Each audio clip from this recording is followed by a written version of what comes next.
ચોમાસું પૂરું થયું, દિવાળી ઢૂંઢી આવી, ખેતરમાં ઊંચા ઊંચા છોડવા ઉગ્યા છે.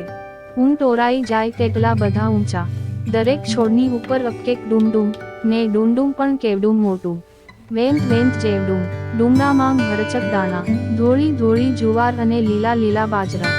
જોઈ જોઈને ચારણ આનંદ પામ્યો, પણ આખા ખેતરની અંદર એક ઠેકાણે આમ કેમ? ખેતરને એક છેડેથી બીજા છેડા સુધીની હારમાં એકે છોડને ડુંડાં નીંગલેલા ન મળે, એટલે કે એક પણ ડુંડામાં દાણા જ ન મળે. આ શું કૌતુક! ચારણને સાંભળ્યું, હા હા, તે દી હું વાવણી કરતો હતો ને ઓલ્યો દોડાહ્યો રાજા આવ્યો હતો. એ મારી બાયડીને બદલે હળે જૂત્યો તો આ તો એને હળ ખેંચેલું તે જ જગ્યા. કોણ જાણે કેવોય પાપીયો રાજા, એનાં પગલાં પડ્યાં એટલી ભોમાં મારે કામી ન પાક્યું. વાવેલા દાણાએ ફોગટ ગયા. ખીજાઈને ચારણ ઘેર ગયો, જઈને બાયડીને વાત કરી, જા જઈને જોઈ આવ ખેતરમાં. એ પાપિયાના પગ પડ્યા તેટલી ભોનીમાં મારું અનાજે ન ઉગ્યું. બાઈ કહે, અરે ચારણ, હોય નહીં, એ તો હતા રામ રાજા. સાચે જ તું જોતાં ભૂલ્યો. ત્યારે તું જઈને જોઈ આવ, ફરી મળે તો હું એને ટીપી જ નાખું. એને મારા દાણા ખોવરાવ્યા. કેવા મેલા પેટનો માનવી. દોડતી દોડતી ચારની ખેતરે ગઈ. પેટમાં તો થડક થડક થાય છે. સૂરજ સામે હાથ જોડે છે, સ્તુતિ કરે છે, હે સૂરજ, તમે તપો છો, તમારામ સત તપે છે, તોય સત્યાનામ સત શી ખોટાં થાય છે. મારા રાજાના સતની રક્ષા કરજો બાપ. જુએ ત્યાં તો સાચો સાચ એક ઉથલ જેટલા છોડવાના ડુંડા નીંગલ્યાં જ નહોતાં, ને બીજા બધા છોડવા તો ડુંડે ભાંગી પડે છે. આ શું કૌતુક! પણ એ ગાંડા ચારણની ચાલની તો ચતુર સુજાણ હતી. ચારની હળવે હળવે એ હાર્યના એક છોડવા પાસે ગઈ. હળવે હળવે છોડવો નમાવ્યો. હળવે ડુંડું હાથમાં લીધું. હળવે હાથે ડુંડા પરથી લીલું પડ ખસેડ્યું. આહા હા હા, આ શું!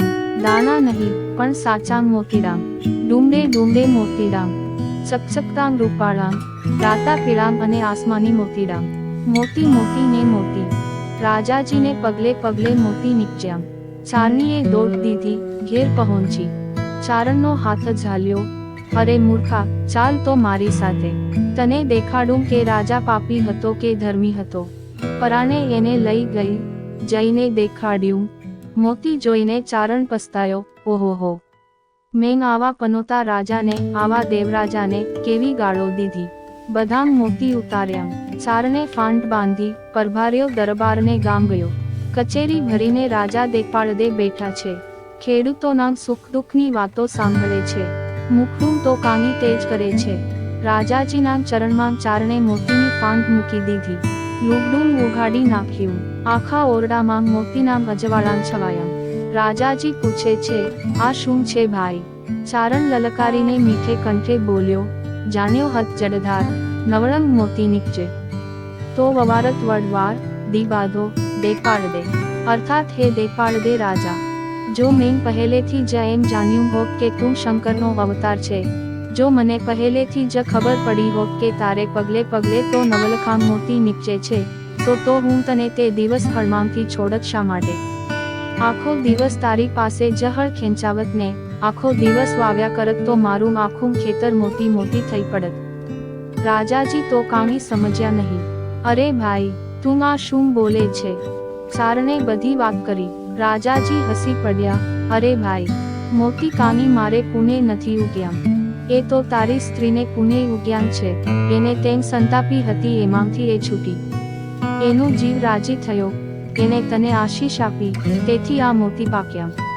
ચારણ ચાલવા માંડ્યો. રાજાજીએ તેને ઊભો રાખ્યો, ભાઈ, આ મોતી તારાં છે, તારા ખેતરમાં પાક્યાં છે, તું જ લઈ જા. બાપા, તમારા પુણ્યનાં મોતી તમે જ રાખો. ના ભાઈ, તારી સ્ત્રીનાં પુણ્યનાં મોતી એને પહેરાવજે. લે, હું સતીની પ્રસાદી લઈ લઉં છું.